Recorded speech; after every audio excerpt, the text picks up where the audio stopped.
பிறகு நாகாலாந்து மாநிலத்தின் ஆளுநராக இருந்த மதிப்பிற்கு மரியாதைக்குரிய திரு எல்ஜி அவர்கள் இன்று இறைவனால் அழைத்துக் கொள்ளப்பட்டார். எல்ஜி என்கின்ற இந்த 2 எழுத்து என்பது இந்தியாவில் சுதந்திரத்திற்காக பாடுபட்ட தலைவர்கள் போல இந்த நாட்டிற்காக தன்னை அர்ப்பணித்த ஒரு மாமனிதர் எல்ஜி அவர்கள்.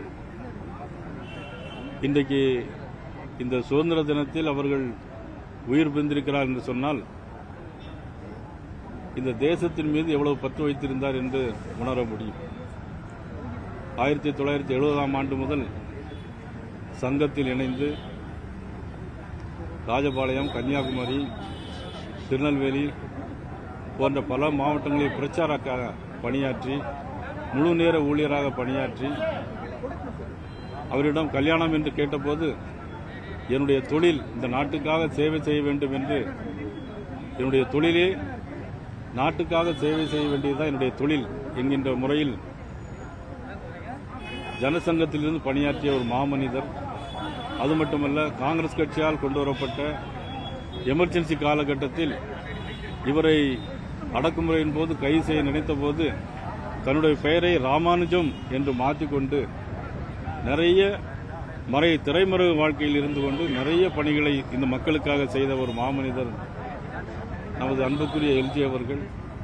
அது மட்டுமல்ல, ராஜ்யசபா உறுப்பினராக பணியாற்றியவர், மறைந்த முதலமைச்சர்கள் புரட்சித் தலைவி அம்மாவிடம் அன்பை பெற்றவர், மறைந்த முன்னாள் முதலமைச்சர் கலைஞரிடம் அன்பை பெற்றவர், ராஜ்யசபா உறுப்பினராக பணியாற்றியவர், மேற்கு வங்காள கவர்னராக மற்றும் நாகாலாந்து கவர்னராக பணியாற்றி இன்றைக்கு மறைந்த மாபெரும் ஒரு தலைவரை நம்ம இழந்திருக்கிறோம். அவரது குடும்பத்தாருக்கு மட்டுமல்ல, இன்றைக்கு பாரதிய ஜனதா கட்சிக்கும் எங்களுக்கு பேர் இழப்பாக நாங்கள் கருதுகிறோம். பாரதிய ஜனதா கட்சியினுடைய தலைவராகவும் பணியாற்றினார். சைக்கிளிலே சென்று ஊராக சென்று சைக்கிளிலே சென்று பயணம் புரிந்து இந்த ஜனசங்க காலத்திலும் பாரதிய ஜனதா தலைவராக இருந்த காலத்திலும் இந்த கட்சியை வளர்த்தவர். தேசிய செயற்குழு உறுப்பினராக பணியாற்றியவர். இப்படிப்பட்ட மாமனிதர் இன்றைக்கு எங்களுக்கு பேர் இழப்பாக நாங்கள் கருதுகிறோம். அவர்கள் ஆன்மா சாந்தியடைய இறைவனை வேண்டுவதோடு, நாங்கள் திருநெல்வேலி ஒரு பூத் கமிட்டியுடைய மாநாடு நடைபெறுவதாக இருந்தது 17ஆம் தேதி. அந்த மாநாட்டை இப்பொழுது ஒத்திவைத்து இன்றிலிருந்து 5 தினங்களுக்கு எல்லா நிகழ்ச்சிகளையும் ஒத்திவைத்து எல்லா கொடிக்கம்பங்களிலும் கொடியை அறக்கம்பத்தில் பறக்கவிட்டு எங்களுடைய துயரத்தை நாங்கள் தெரிவித்துக் கொள்ள என்பதை நாங்கள் அறிக்கை வைத்திருக்கிறோம். அவருடைய இழப்பு என்பது நாட்டிற்கும் பெரிய இழப்பாகும். ஏன்னா வீட்டிற்கு அவருடைய இழப்பு கிடையாது. ஏன்னா அவருடைய நாட்டினுடைய ஒரு மாமனிதர், நாட்டிற்கு சொந்தக்காரர். அவருடைய இழப்பு பேரிழப்பாக கருதுகிறோம்.